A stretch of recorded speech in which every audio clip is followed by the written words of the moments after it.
Welcome back on Drive Safe with me, Benjamin Akakpo. Today we bring you another fine installment about how to drive and stay safe and also protect life as you go about your daily activities hitting the road. Before we get into today's topic, so you think you know, but how much do you know? Let's look at today's quiz question.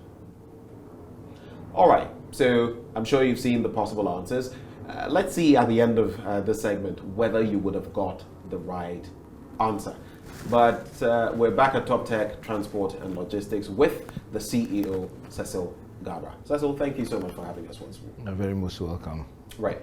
Today, I'd like us to take a quick look at the traffic lights and their different signs. In the past, we've spoken about pelican crossings and all of that. But today, I just want us to focus on the three colors as we have it here. In some jurisdictions, they even use blue. Here, we have red, amber, and green. What does red mean? What does green mean? What does amber mean? Over to you. Thank you so much, Ben. When we were back at school those days, we used to sing that beautiful song. You know that song? If you see a traffic light, there is something you should know. Red means stop. Yellow means get ready. Green means go, go, go, and go. And, you know, teachers will start giving us toffees and so on. Today, the song has changed. It says when you see the traffic light, there's something you should know. Green means go. Amber means go faster. Red means shim. This is what is happening to us. Okay. But again, the green in the traffic light doesn't even mean you should go. The green means you may go if only the road is clear. Because remember that not only you could be a defensive driver. As you are driving, you could have other recalcitrant drivers who will say, oh, it's red, let me run through quickly. And I've seen an accident like that during the lockdown period. I was leaving work, I was coming from the Labone area. You see the 37 Trotro station. So there's a first traffic light, there's a second traffic light before you cross and go towards the third one at Kawukudi. At that second traffic light, that day, I attribute it to God because it turned green and something just told me right before it turned green that, hold on. It was miraculous.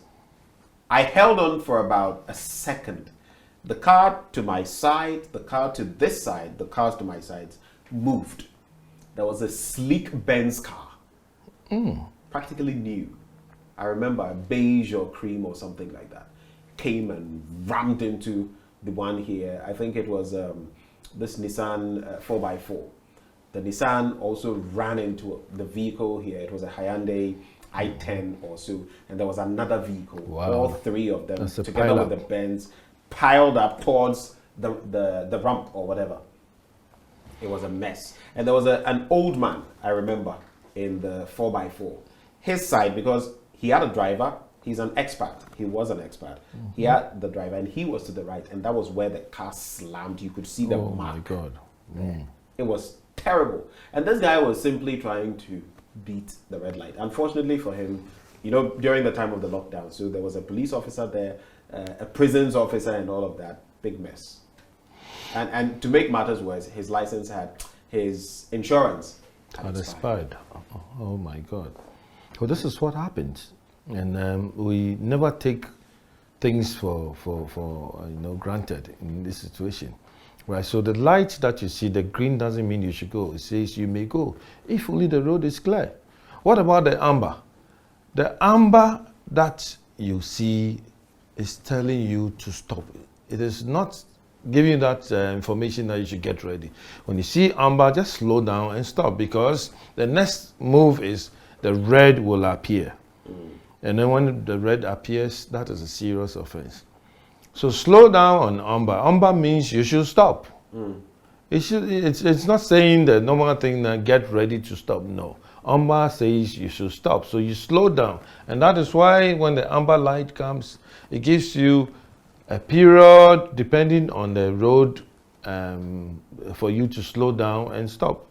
Someone was asking me, so when you see amber and then you slow down and then you stop and the truck hits you, what happens? And I said, before you even stop, you should always apply what we call the MSM rule in driving. Right. Mirror signaling maneuvering. You should always be looking into the mirror to see who is at your rear and so on. If it is critical, go. You have to cross. Yes, no if you realize, policeman. let's say you're going at 70, but the person behind you is going at 100. The likelihood that they would be able to stop at that short distance is slim. In such an instance, you might want to. That is true, but already the two of you have flouted the road regulations Right, of driving more than speeding. Yes, Right. that is it. And then the red, the typical red means you must stop, and this is where you have also the road markings, which is a thick, long one in front of you to say stop. It is a mandatory stop that at a traffic light you have to stop. So the traffic lights that you see is not there for decoration purposes. It talks to us, okay, and then gives you that information that look, this is what you have to do. If you look at the side of the traffic light, you see either a green box or an ash box. That is the control system, and that is where Department of Urban Roads or signals and traffic, who are responsible for a lot of traffic lights, will come and steady the road and know that, look, in the morning we have like 20, we have traffic coming from let's say Tetekwashi to Accra, so let us adjust the traffic light so that in the morning it will attend to maybe between 20 and 50 cars within a period of 1 to 2 minutes. And then in the evening, it is reversed. So it is a program which is there for that purpose. I'm just praying that we'll get to the advanced countries like Netherlands, Denmark, and so on, where there'll be a control room, just like the cameras we have here. So they'll be controlling traffic, and then they'll be determined based on the situation. Yes, that will determine on the situation that, look, at this particular time, let's have like 40, 50 vehicles traveling. Right. So this is the work of the traffic light, and it is not anything to do with decorations on the road. It is to help us to maneuver, help us to control traffic at intersections so that there wouldn't be any accident. Two quick things, Cecil, as we wrap on traffic lights. One, there are times, at least there's one time when you can go through an amber light. So for example, and I want clarity on this, it is green, all right, but there's a pile-up, there's a build-up. Sometimes you would see that on the airport road leading towards the mall and then continuing towards Shiashi, Spanner, and all of that. So it's green, all right, but there's traffic leading all the way to the traffic light. So you go, but right when you get to the middle, it turns amber. And the other cars are supposed to come through, but you've blocked the place already. In such an instance, you must go, right? Yeah, that also depends on the situation, okay? If you haven't driven past a certain place where you will, your vehicle will be obscuring total traffic, then you have to be there. But then if it is somewhere that you need to go, you'll have to go. It is not your fault. It is the system, it's a traffic light, and it's how it's been adjusted. Okay, that is it. So that's one of the few occasions. Yeah, that's a few occasions. Then we also have the flashing amber light. People don't really understand, and they think, traffic lights now say, this is not working, it's out of order. No. The traffic light has been programmed in certain areas. Like you get to 10 o'clock on Spinters Road, no traffic light will be having the normal green, amber, red. This is 10 p.m. Yes. Right. Right. So after 10 p.m. in certain areas where traffic is reduced, the lights will keep on flashing. That's the programmed situation. To keep on flashing amber. And that doesn't mean the traffic light is out of order. It is just asking you that when you get to the traffic light, slow down, assess the situation before you go, because there isn't any traffic there. In the morning, maybe 5:30, 6 o'clock, the system has been programmed that at 5:30 it should be normal and it should give so many cars this opportunity. In the afternoon, It is again programmed a different way. So it's all to do with programming. Right. So the amber flashing light means that you may go, but make sure that you assess the situation.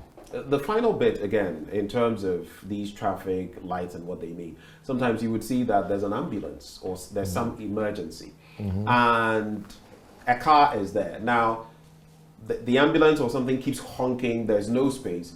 So that car, because there's no car that is coming, it's red, but the car is forced to move in such an instance and move on, so that the ambulance can also have a way. Is that right? What do we do in such instances? Yeah. And how about those who, when such things happen, they then take advantage and follow the ambulance or something? You are not supposed to follow any emergency vehicle or any motorcade, okay, unless you've been allowed to. And before the motorcade takes off, it counts the number of vehicles and then plans its trip very well, because you have when we get to a situation where we're going to talk about driving in a motorcade, I will explain it much more. But you don't follow them. If it's an ambulance, you don't follow the ambulance. If it's even your sick brother in the vehicle, it is wrong for you to follow the ambulance. Right. You have to take your time and then get to wherever they are going to, because your presence at the hospital cannot do anything. And in any case, the ambulance driver will be practicing offensive driving, and I believe, and you are doing defensive driving. Yes, the ambulance driver has been trained for that purpose. And if you look at them, they don't use, if it's a multiple lane, they don't use the one close to the gutter, or that's the what we call the slow lane. They will pave their way through the last lane, which is the fast lane. All what we need to do is we need to be turning our steering to the right. That's if you're on the last lane, and if you're on the middle lane, left lane, so you open up.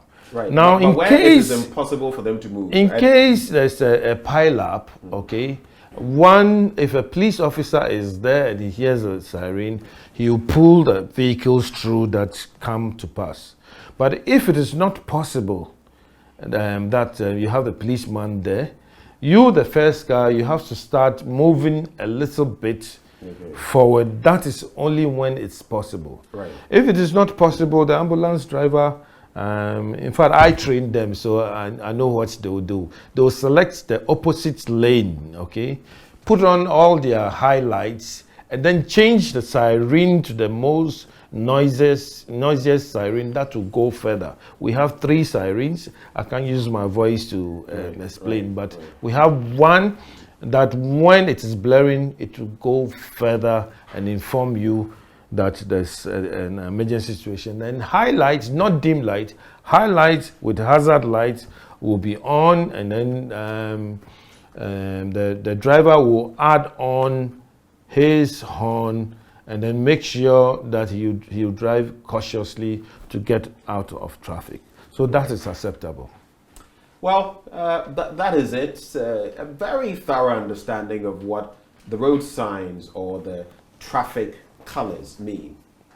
Red, amber, and green. If you didn't know, now you know. Well, let's wrap with our quiz question, our quiz bit for today. Here's the answer.